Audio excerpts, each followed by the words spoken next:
Got Good it. morning, everyone. Welcome to Sisters in Crime Atlanta's Off the Shelf. This is a monthly program designed to unite our reader audience with a recently published author. We'll get to know them a little bit better on a more personal level, ask them questions about their life and work, learn about their writing, and hopefully get their books off the shelf and in the hands of readers. Before I introduce our guest, I wanted to encourage everybody to please participate in our conversation. Feel free to ask questions or comment or just speak up, raise your hand, or you can use the chat box.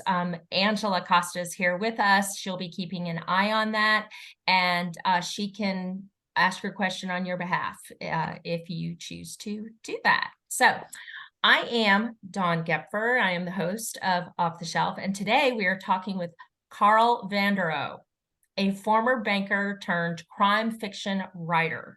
Carl's first novel is Murderabilia, and it was published in 2019, and it won a Left Coast Crime Award for Best Debut, a San Diego Book Award for Best Mystery, and the Cops Featherling Gold Phoenix Award for Best New Voice.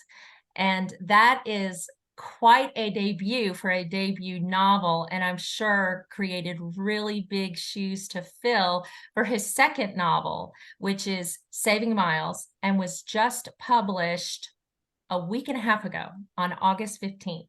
And it is already being acclaimed and has received great reviews. So I was looking it up, and there were two authors that I like that commented on his book. One of them is William Kent Kruger, and he said that it is a tour de force thriller, and that Carl Vonderau had him hooked. We couldn't turn the pages fast enough. And the other claimed author that had a lot to say was Hank Philippi Ryan, who we love in Sisters in Crime. And she said it was chilling and immersive and utterly heartbreaking. And I think those are excellent descriptions for the work that you have done. So, Carl, thank you for joining us. You're joining us from San Diego, so it's 3 hours earlier. It's 7 a.m. there. Yeah. Cheers.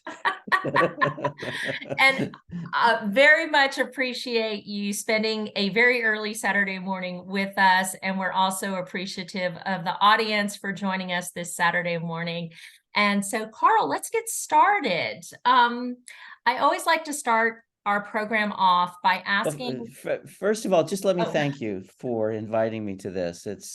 I really enjoy these, and I'm so grateful that people want to talk to me and talk about the book. And I'm very loyal to Sisters in Crime as well. I'm the president of the chapter here in San Diego. So this is great, and thank you. you're welcome, and we're happy to have you. And you came highly recommended. Um, you were brought to our attention, and we were encouraged to reach out to you. So I was thrilled when you accepted. And we've actually had this on the books for several months. Yeah, You know, yeah, wait, yeah, yeah. waiting for this opportunity. And it happened to coincide with the release of Saving Miles, which was awesome. I think very exciting times for us, especially us readers who are always looking for something new to add to our to be read pile. So um, let's get started by learning a little bit more about who you are. I call this part of the program your backstory. Tell us, Carl, tell us all about you. Well, I have a long backstory before I ever published a book. And I I actually, if you want to start even earlier than that, as a kid in elementary school, I was slow to read. And so in third grade, my father said, no TV after dinner. So all I did was read in third grade. And so then I grew to love reading, loving telling stories, In high school, I wrote poetry, I wrote music, did all that stuff. But in college, I decided I really needed to get ready for a career, right? So I didn't study any creative writing, just economics, political science. I studied in Latin America, got my Spanish up to speed. And from there, I went into banking. Well, actually, it's even worse than that. My parents were not thrilled that I studied economics. And I said, I really want to take a year and do music. And so I enrolled, I was at Stanford and then I enrolled in San Jose State and did a year of music. And I was going to be the next, Simon and Garfunkel, right? Well, I wasn't Simon, and I wasn't Art Garfunkel either. So I realized, there's talent, but boy, I don't have that much. So I went into banking and did a lot of international banking. We did a kind of consulting work in Latin America, and we did work in Brazil and Mexico and Venezuela, and I got to use my language there, and I spoke some Portuguese too. And so did all of that banking, and I was still doing music, but I was thinking, I really ought to do some fiction. Wasn't until my kids were born that I took some classes in fiction, decided, this is really what I love to do, and I'm better at it than in music, maybe.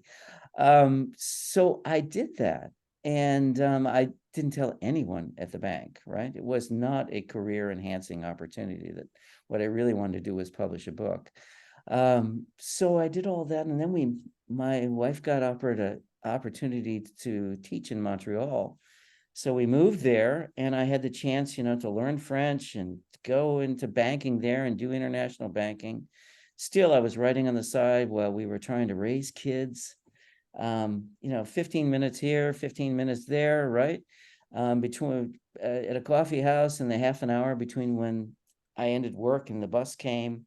So all those snatches of time, and that's all I had. But that's when you're in that stage of life, that's all you can do. So, and it's funny, you turn the internal editor off when you got 15 minutes or a half an hour to write. You just scribble and you fix it later. So I did all of that. And I was, covering Latin America. I was covering North Africa. I got to do all of that stuff too. And then we moved to San Diego. My wife got offered a teaching position here. And I mean, who wouldn't want the climate of San Diego after Montreal? So we moved here, and suddenly I had all these resources, that I didn't have before in French-speaking Quebec, like writing conferences, critique groups, sending pages in to these writing conferences, writing coaches. I went to one of these writing conferences, and I gave her this premise for this book to a group of people, and there Jacqueline Michard was there. She wrote Deep End of the Ocean, which was the Yeah. first Oprah selection, right? She said, "Oh, that's a great premise." And I said, "Yeah, I need somebody to help me do developmental editing. Do you know anyone that could do that?" He says, "Yeah, I think I do." Me. Wow. I thought, well, what I didn't know at the time was the backstory, that she'd made all this money, entrusted their money to a financial scammer, and he stole it all. So she was, at one point on food stamps and had this big family. And so she was doing editing work on the side just to make money. So she would take on people like me. So I did, I worked with her and I learned a lot, as you can imagine. She introduced me to her agent, and I thought, God, great. He wanted me to do all kinds of changes in this book. So I did it. He took me on, big New York agent. I thought, well, here we go. This is great. After 20 some years of writing, I'm finally going to make it, right?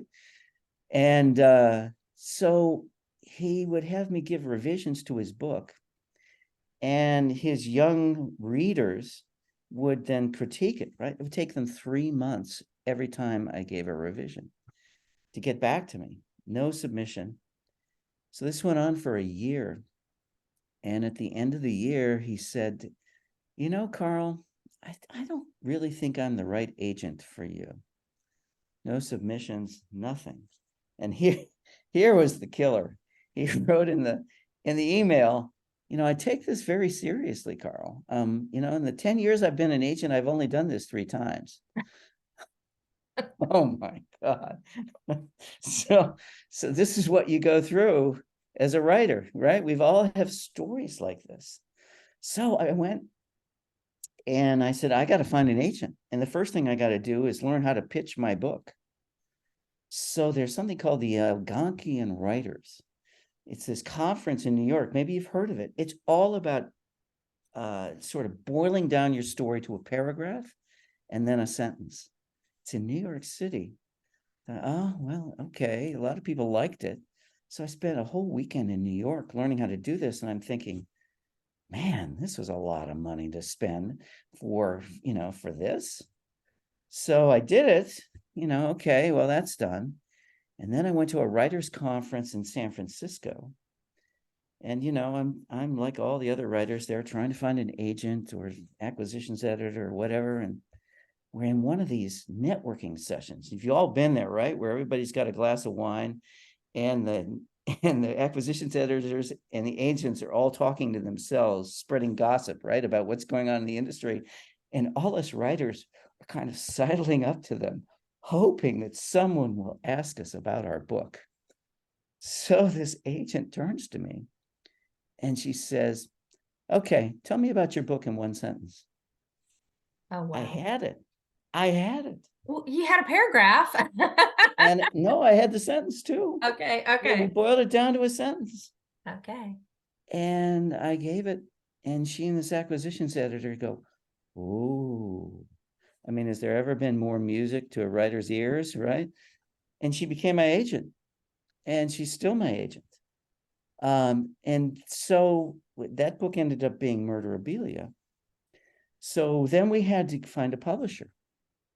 We went out to all these publishers, I don't know, 20 publishers. Finally, Midnight Ink accepted it. Oh, great. They have award-winning publishers. They're really good mid-list publisher.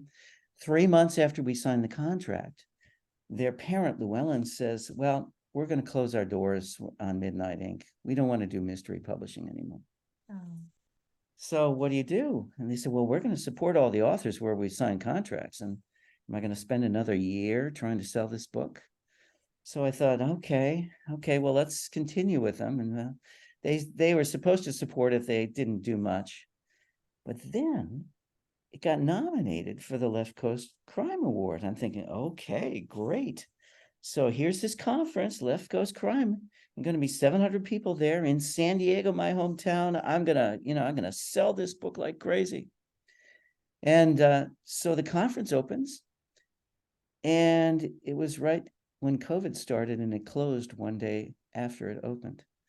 So I never got to pitch it, but it won the prize. So, it's like you have all these disasters as a writer, but they end up being pretty good sometimes. I mean, I'll take the prize, that's for sure. And I ended up with an agent who is a much better fit for me than the first agent was.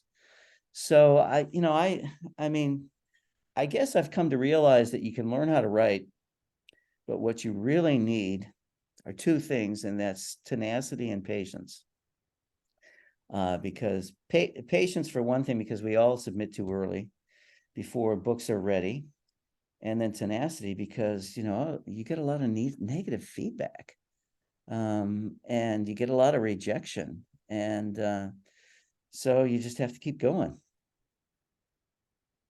So that is definitely a long road. And I'm kind of curious, during all of this, going to New York and attending writers conferences and all this, are you still working as a banker during this No, time?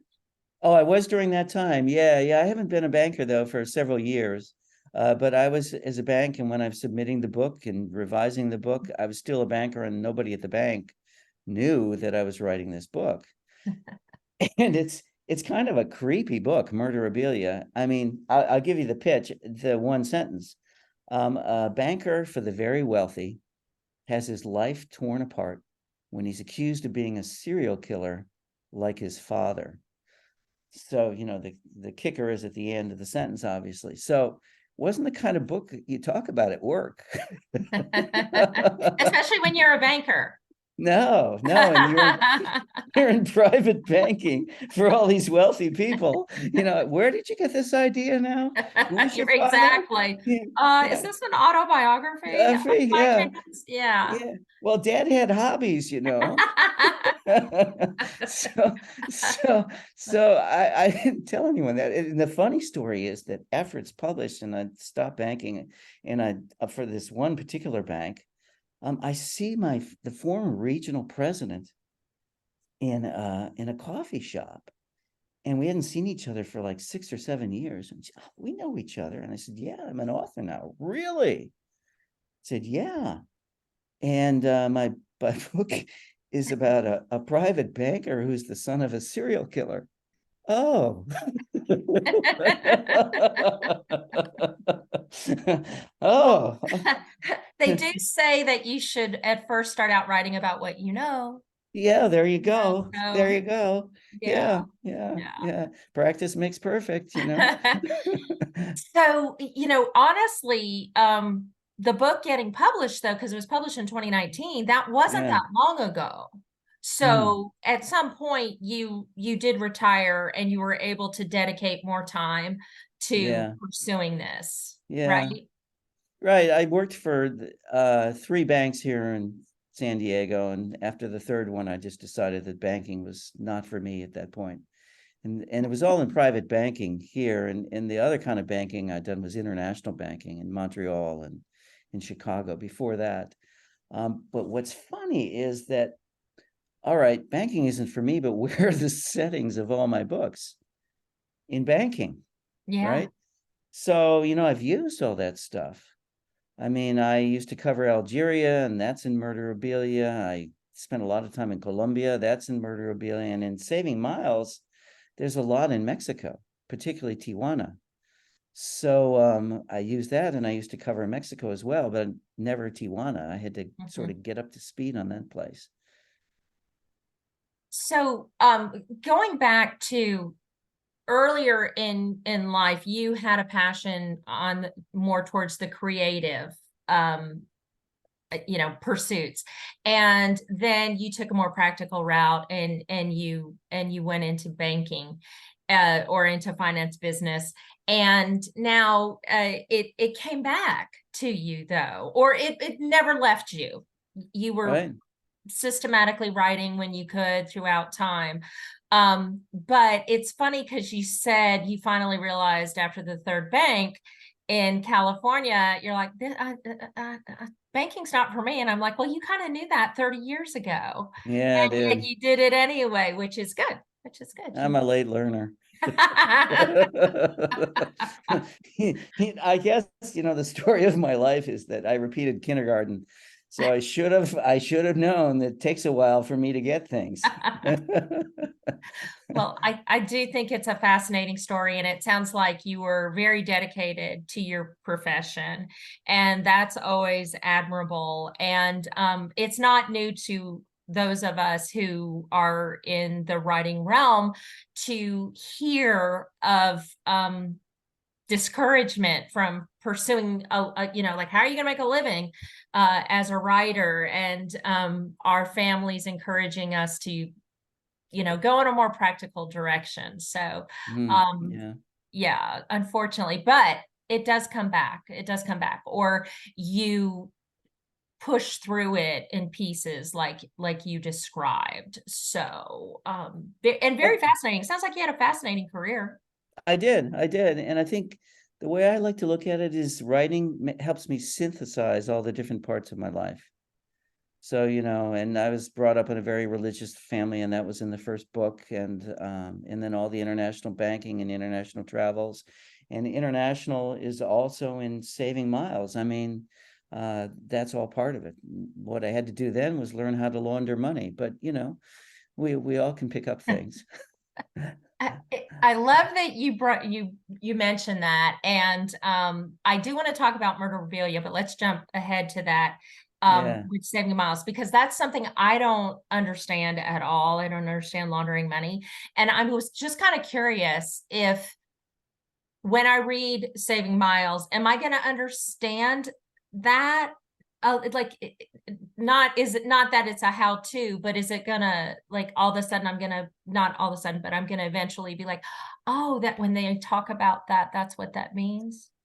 Yeah, I think you will, because I tried to simplify it enough and put it into the interrelationships of the characters that any person can understand it, and the three phases of money laundering, they're all in there. I mean, how you get the money in the bank, how you move it around so nobody knows where it originally came from, and then how you reinvest it in sort of as legitimate purified funds. Those things are all in the book, and they're all kind of explained. But I think the real that's just the surface level of the plot. I Mhm. mean, that, here's a bank that's got a sketchy reputation, who's the real ownership, they're doing money laundering. But underneath everything are family dynamics. And my motto is that behind every crime is a family. So the crime just amplifies the family dysfunction, as far as I'm concerned. So the other thing I put in the book was, here's a family, two parents that had a very difficult time raising their son. And he's been in trouble all the way through. In high school, he's finally gone so off the rails. They think that he's about to get into some serious drugs, and they send him to a residential treatment center in Utah. And, I mean, parents, what do you do to save your kid's life? At some point, it's beyond you. So they do that. And he comes back a year later, totally changed. They can't believe it. I mean, it's like all this money, these thousands and thousands of dollars they spent was worth it. And he comes back, he's getting straight A's at school. And then he sneaks off to Mexico with a girl to do a drug deal and gets kidnapped. So, what do you do now as a parent? You'll do anything to save your child's life. But they spent all their money on the treatment center. I mean, they're a banker, but they're no, they don't have infinite funds. He's a banker. She works for a nonprofit. But the owner or the founder of her nonprofit also owns a fast growing bank with somewhat of a sketchy reputation, but he's the only one that will lend them the money for the ransom. And he also was kidnapped at one point, knows all about kidnapping in Mexico, knows how to negotiate. He's the only one that can help them. But he does this expecting something in return, this banker. He wants the father, who's a very successful commercial real estate guy, to come work for his bank and start his commercial real estate division. And from there, you can imagine it's a little sketchier than he thinks. Hmm. Wow. So that, of course, is the plot for Saving Saving Mile. Miles. Yeah. Yeah. And it is fascinating. And you mentioned the part about behind every crime is a family. And that's something I can tell you I've never thought about before. And you can take it multiple ways. You can say Yep. there's a family promoting crime or encouraging crime, or there's also a family that's having to deal with the fact that there's a criminal in the family. So it's really an interesting thought process, one that I hadn't thought of until I read your tagline. And I'm curious, are you going to kind of, do you think you're going to stick with this idea of a crime and the background to the crime in a family, like as you move forward with your books?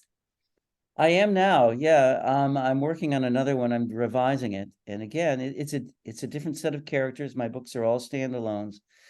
But really what's important is the family dynamics behind what's going on. And I think that's something everybody understands, and it creates great tension. And in Saving Miles, it's the first time I've written in three points of view.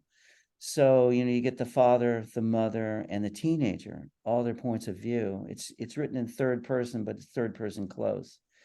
Um, so, I'm trying to really get into the heads of these people. Is that easy for you to No. Well, yeah, I mean, a banker who works too much. Okay, I can do that one. Yeah, that's no problem, That was one of my questions. Do you relate to Yeah, the father? somewhat, but I was never. Yeah, he was a star banker, and I've met bankers like him, right, who work 24 hours a day. I wasn't that bad. I was never that bad.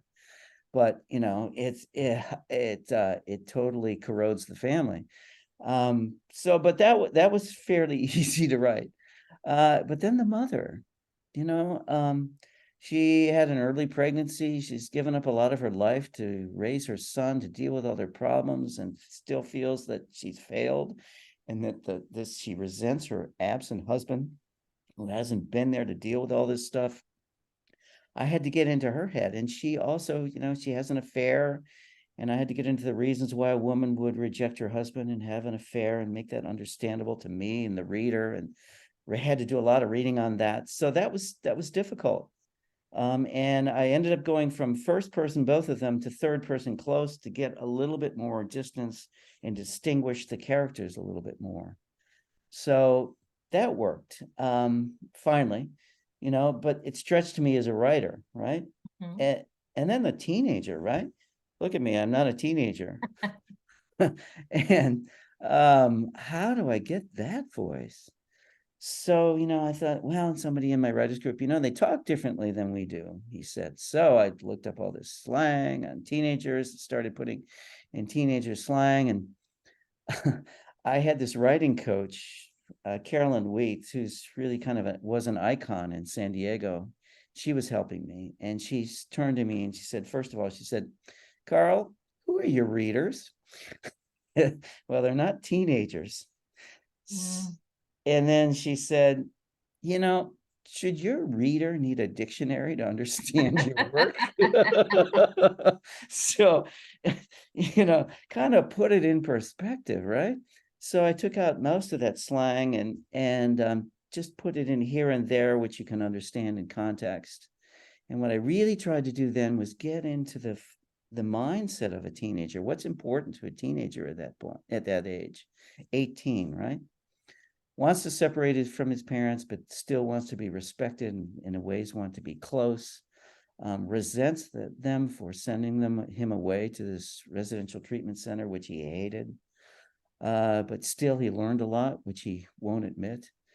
And what's he's interested in? Romance, romance. Girls. Here's a kid that always falls in love with the wrong girl, right? And he's learned all these things from the treatment center to know, no, my parents aren't right. No, nope, they're wrong about this.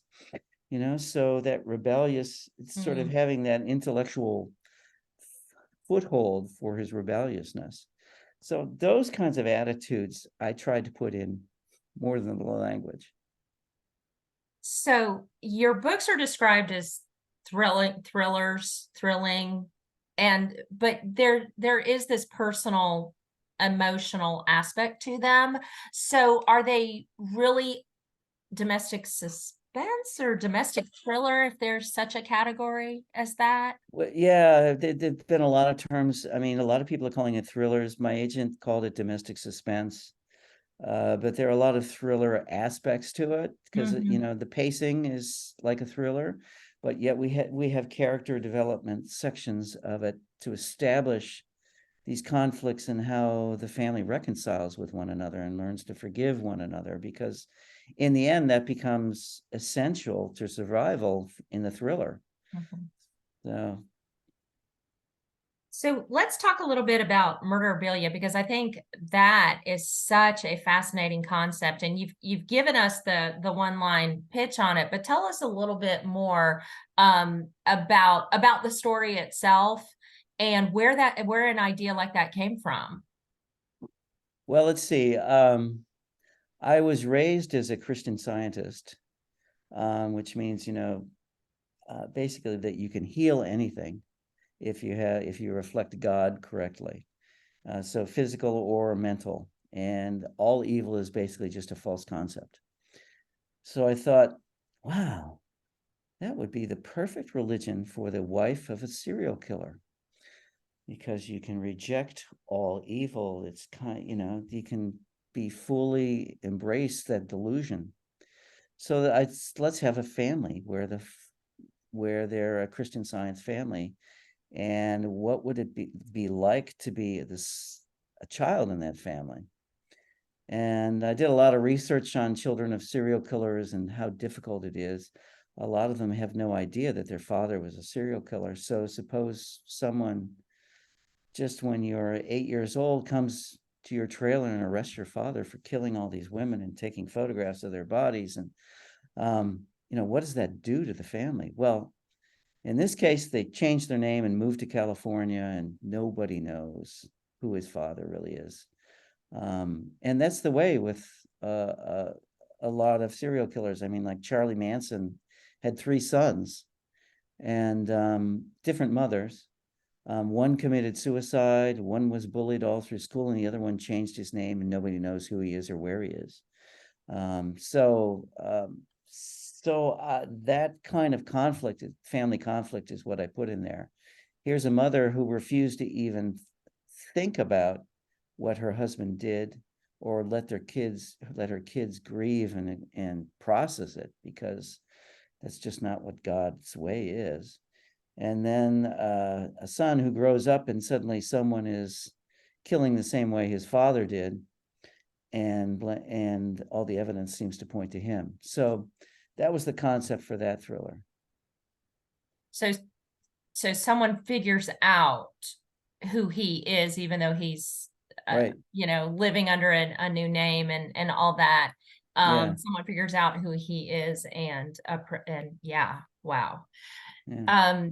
Again, very fascinating story, and a lot to it. You've got the religious aspect, you have the photography part of Yeah. it Yeah. is very interesting. Yeah. Um, is that normal? Do serial killers do things like that? Take things. There was somebody back in the 50s that took photographs of all his Okay. victims before he killed them, all these women.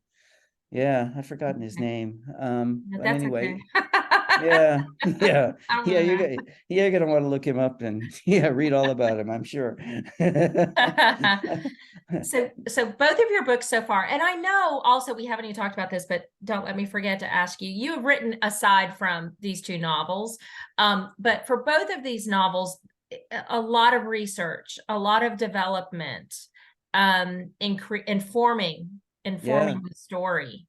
yeah, So, yeah. I mean, for instance, let me talk about Saving Miles in terms mhm. of the money laundering involved. I Yeah. didn't know much about money laundering. Right? So, I mean, well, I had, when I was in Montreal, we had this guy come in from the Turks and Caicos we'd never met before, and he wanted to deposit all this money with our bank for this project. And so my boss says, "Come in, sit in on this one. I just started at the bank. You'll enjoy this." My boss, this really crusty guy, says. So we sit in on this, and this guy had 2 people from Quebec with him, and it seemed like they barely spoke English and he didn't speak any French. And it seemed like they knew nothing about what he did. He proceeds to set out all these picture books of him with these Arab sheiks. And this is where he says he got all his money. And then he finds out my boss works with Kiwanis and does stuff with kids. And he says, what I really want to do, this stranger says, I want to earn enough money so I can really help kids, with their families, etc. And my boss isn't isn't believing any of this. And so this guy turns to me and he says, "Can I talk to you alone?" You look So like the sucker. yeah, and I was pretty young, right? Right, exactly. And I wasn't stupid, so I said, "No." So my boss proceeds to tell this guy, "Okay, before we do anything, we're going to do an Interpol investigation on you, and we want a copy of your passport." In which case, this guy has this resume, this page of resume. He picks it up, he tears it in half, and he says, "I can see I'm the problem. I have some tax issues. So you talk to my 2 associates over here, and I'll step out of the deal." The associates who didn't barely know anything about the deal. So this happens in banking. You get people like this, but he was obviously going to use our bank to launder his money. This project never was going to happen. He was going to launder it out, but, and that happens. But still, other than that, I didn't know a lot about laundering money. So I joined an organization called Association of Certified Anti-Money Laundering Specialists. And this is a worldwide organization with thousands of members, and they train all these bankers, financial folks, casino folks, as well as people in government who are doing anti-money laundering stuff, the Treasury, the FBI, Homeland Security. So I go to these seminars and they ask me, well, what do you do? And well, I'm a writer. Really? So what are you hoping to learn here, and how are you going to use it? So I did all of that, and I learned some things, a lot of things, like the fact that the Sinaloa cartel, the way they laundered money was they would ship all these dollars back to Mexico. And then there'd be these money exchange houses where they change for tourists, or anyone else, from dollars into pesos. And so they would route the dollars through hotels, all the tourist industries. Then they'd aggregate these funds together, put them in trucks, like bales of money, send it to the US border, declare it as legal tourist money, and deposit it into banks. This is the kind of thing that gets done in money laundering. So I learned about all of that and some stuff. And I also, because of Thriller Fest, I was able to get a connection with 2 FBI agents, talk to them about kidnapping and about money laundering. All these agencies have specialists in money laundering. I had another writer who worked for the DEA. He set me up with their specialist in money laundering. So all of that I kind of bring to the book, plus the kidnapping expertise. So I guess I'm surprised because, and Charlie has a banking background, and unmute yourself, Charlie, real quick. I would have thought that as part of your job, you would have known about things to identify. It sounds like your boss was quick to pick up on this doesn't seem legit. Yeah. But yet this guy thought he could fool you for Yeah. the bank, Yeah. so He so probably good. fooled another bank. I don't Yeah. know. I mean, you look at, somebody wants to deposit $20 million in you, and you think, hey, why am I asking questions? This makes my numbers, but banks have had such a problem with money laundering, and they've been fined so much money through the Patriot Act. They've been forced to deal with this. And HSBC, huge fines, Deutsche Bank, huge fines, Citibank, huge fines. And the regulators can even take away your charter if you knowingly launder money. So what the banks have done, and really in the last few years, is they put in big compliance sections in the banks. And these are specialists who look for fraud, they look for terrorism, they look for money laundering, all these things. And they're also what they're called know your client rules.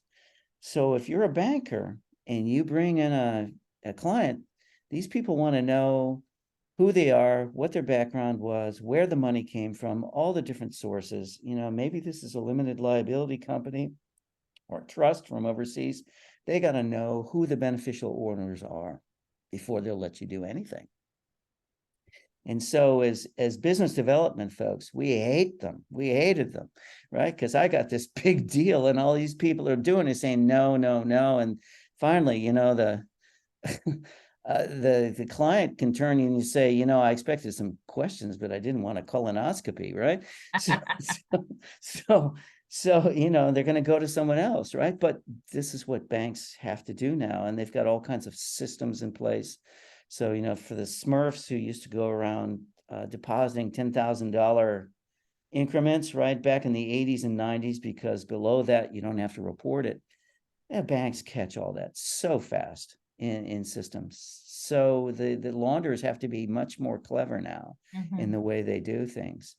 Um, for instance, I once had all this money actually from the Middle East for my bank, and just trying to get where the money came from, et cetera, I just gave up.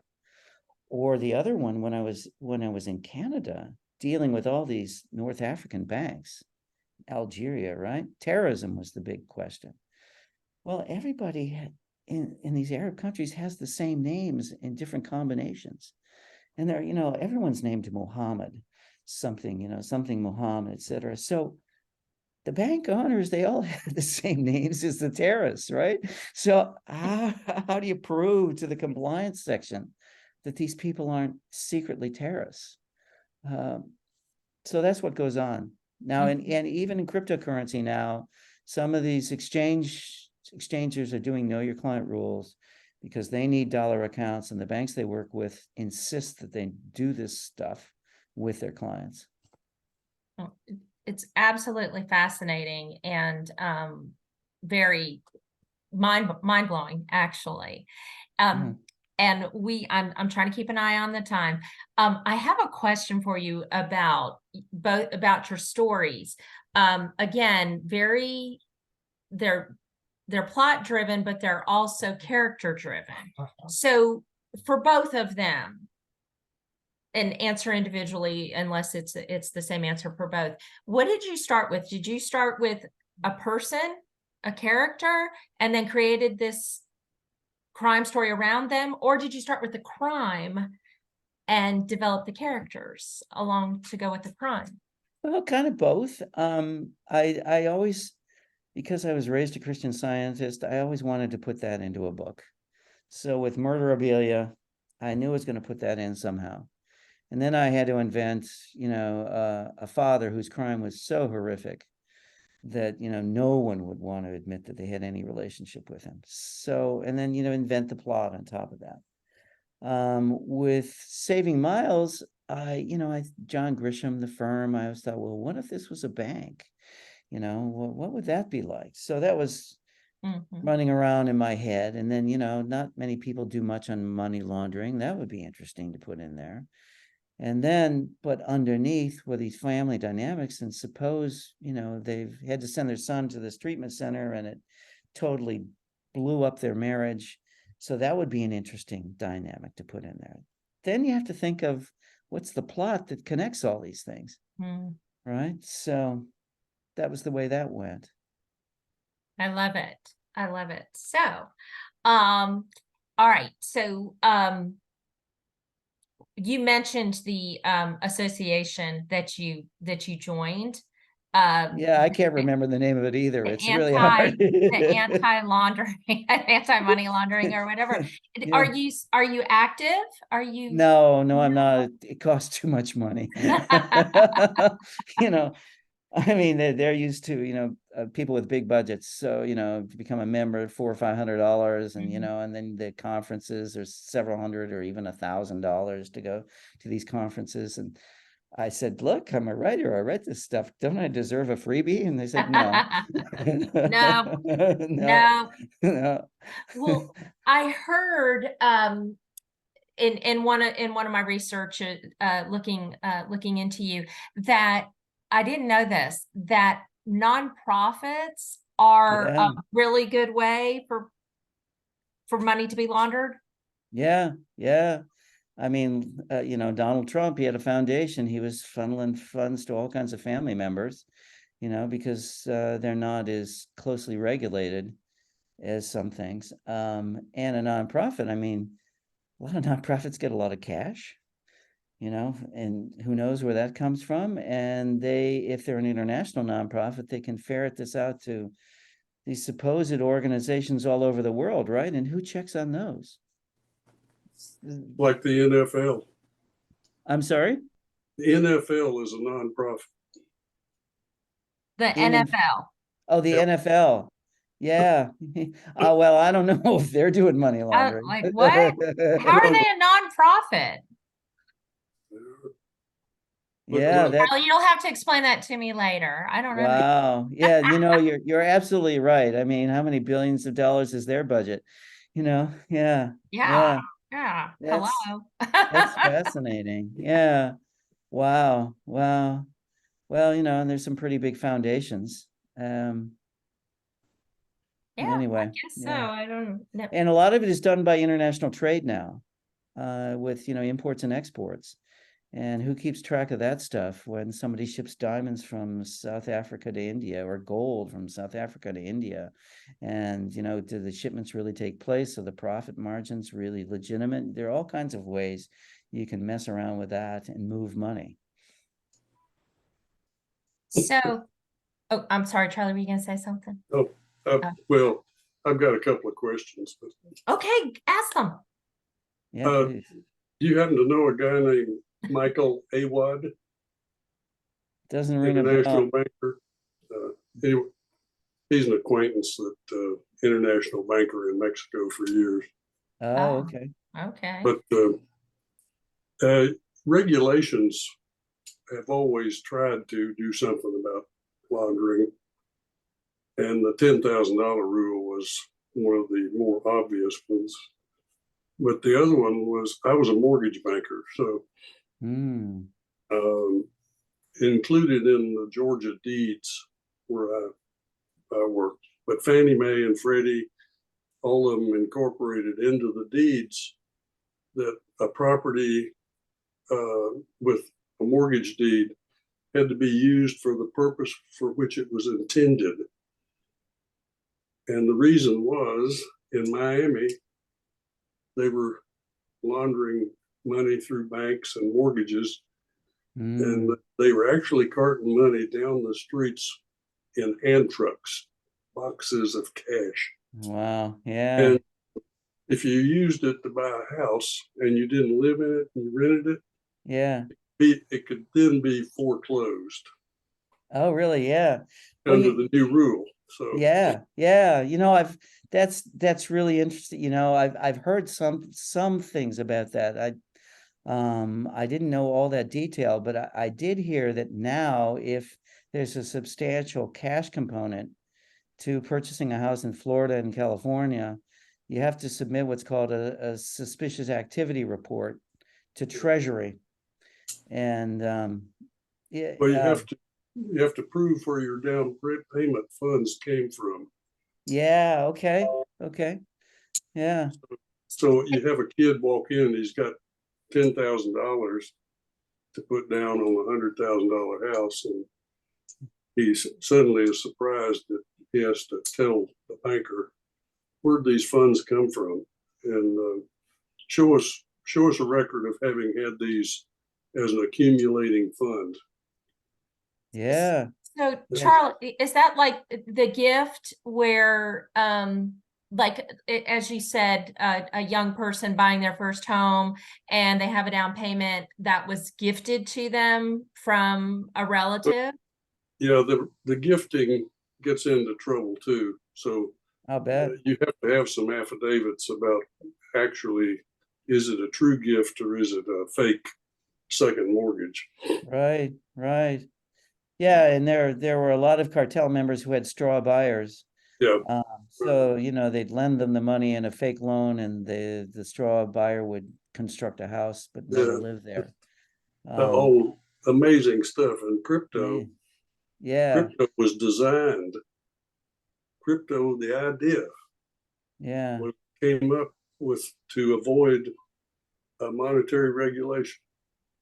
yeah, yeah, but they're getting much better at tracing this stuff now. Yeah. Oh yeah, it's much better. Yeah, The yeah. Fed finally got involved and tried to do something about it. Some regulations are already in place, but not enough. Well, know your client rules. Yeah, Now they're having to do that because if you're a crypto firm, you need US dollar accounts for both the trades and to pay your employees. And so if your bank says, no, I don't want anything to do with you because you're a crypto firm, or the only way I'll give you these accounts is if you do know your client rules, then you at least have to pretend to do that. And also there were some people in University of San Diego, as well as in New York, some quantitative folks who have been able to put together patterns of the blockchain so that they've been able to trace back where the funds are going from. And then they will subpoena the cryptocurrency firms, the exchangers, and find out who the buyers and sellers are. So it's not as easy as it used to be. Oh, and there's a loans to one borrower rule too, against your, as a percentage of your assets in a bank. You'd have local people trying to get into the game, Yeah. and they just couldn't. They couldn't come to our bank, for example, and apply for a big loan, like a builder would apply for a development loan. Okay. Well, if that loan totals more than a certain percentage of your assets, you can't deal with it. Oh, okay. And Okay. they get pissed on a regular basis. So, Oh, yeah. Yeah. yeah, Hearing, oh, you just don't want my money. And, Oh, yeah. Well, and hearing the two of you talk banking, I'm curious, you keep up with it. You keep up with the industry, it sounds like. very little. yeah. Yeah. And well, nonprofits are really fun. I wound up after I left the bank running a housing nonprofit. Oh, okay. I Oh, saw a wow. lot of opportunity up close and Wow. personal with that, you know. Oh, yeah. Yeah. The 5% down payment, folks. Yeah. Yeah. You're just like, oh, yeah. So, so Carl, having this background in banking, and you had mentioned that there's not a lot of fiction out there, you know, surrounding it. So you kind of have a little bit, in a way, found a niche. It sounds like, and just Yeah. hearing you and Charlie talk, it is really fascinating. It is very interesting. I'm kind of curious, now that you're not working full time in the banking industry, what's a typical day in the life of Carl Vonderau? Well, I do some nonprofit work as well as writing, and and I exercise. So, but most of the day, 7 days a week, is taken up with writing stuff.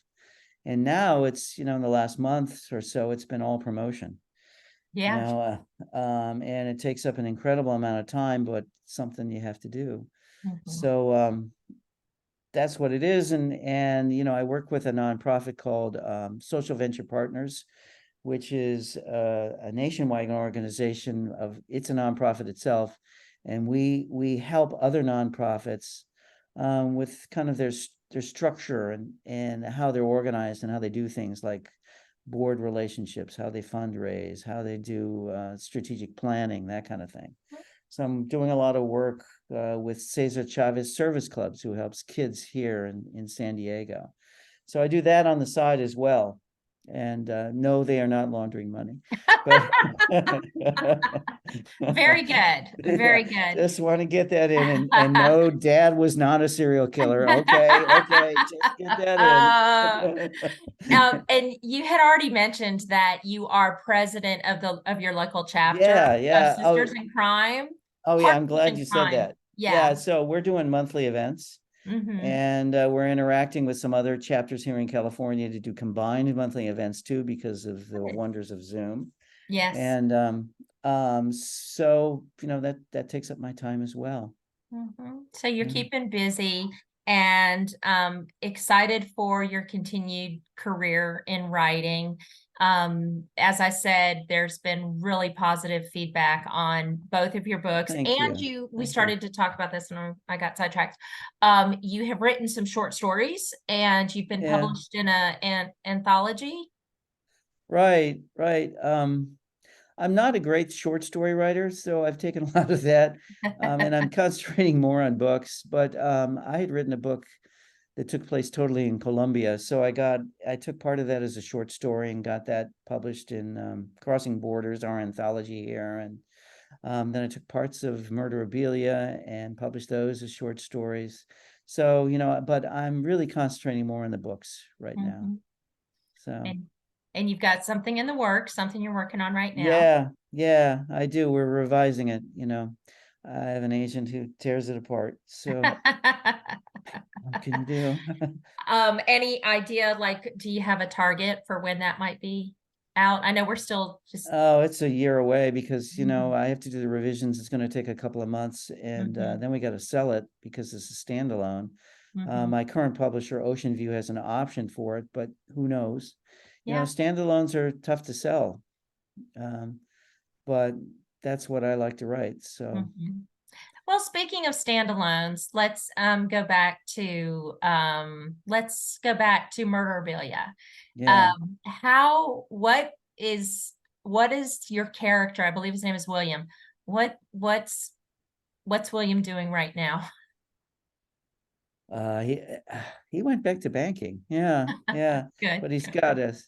But it's funny when, you know, when you become a hero at the end of the story, it really does wonders for your banking career. So, so, so, you know, I mean, yeah, my father may have been a serial killer, but I caught the bad guy, and everybody wants to talk to you, right? So suddenly his career, which was it was Okay. in the drain before, is now taken off. So, Well, so good for him. Good for yeah. him. So, we are right at time. I have certainly enjoyed this conversation, and I'm very appreciative to you spending your Saturday morning, a very early Saturday morning in California with us. Well, thank you. This is fun. This is fun. We're gonna, oh, go ahead. Yeah. Go ahead, Charlie. Carl, are you coming this way for any conferences or anything? No, I'm gonna do an event in Sarasota, but that's a ways away from you all. Yeah, yeah, because my publisher is there. Um, but that's all I've got planned at this point. Of course, I'll be heavily involved in BoucherCon up here, but yeah. Well, BoucherCon's going to be in Nashville next Oh, year. that's true. I will probably be there. Yeah, next year. Terrific. Yeah, yeah, yeah. Already signed up, so we'll Oh, see. that's Oh, great. wow, Well, wow. maybe, you know what? I know what the Brave schedule is already for next year. I'll look and see if it coincides and if maybe I can come because I would love to. It'll be That'd be good. great. Yeah, it'd be great to meet you all. Yeah, same here. I would love that. So real quick before we sign off, I want to just make a couple of quick announcements for everybody. For those of you that are local, the Sharpsburg Book Festival is today. We have 4 of our chapter members, at least 4, that are participating. And then next Saturday is our monthly Readers Rendezvous. That'll be at 10 a.m. via Zoom, free and open to the public. And the off the shelf for September is actually going to be on the 16th. It's going to, instead of the 23rd. And we are going to be talking with Birmingham author Lexi George. And lastly, Sisters in Crime Atlanta is hosting a writer's workshop in November. And all of this information is available on our website, www.sistersincrimeatlanta.com, and on our Facebook page. So thank you everybody for joining us today. Thank you. It sounds like Yes, you're very active. I want to make sure I get the yeah, cover of hold the up your book in book. here, you know? Hold Yeah, up your book. Yes, very yeah. exciting. Congratulations, Carl. I think it's gonna be a big hit. Thank you. Thank you. Thank you. Hey, there's a cat in the book in Murderabilia. Yeah, Look hairless how she cat. touches his face. That's so sweet. Yeah, All yeah. Wow, wow. Rose Great hears cat. everybody, so she has to come. Uh, That's so sweet.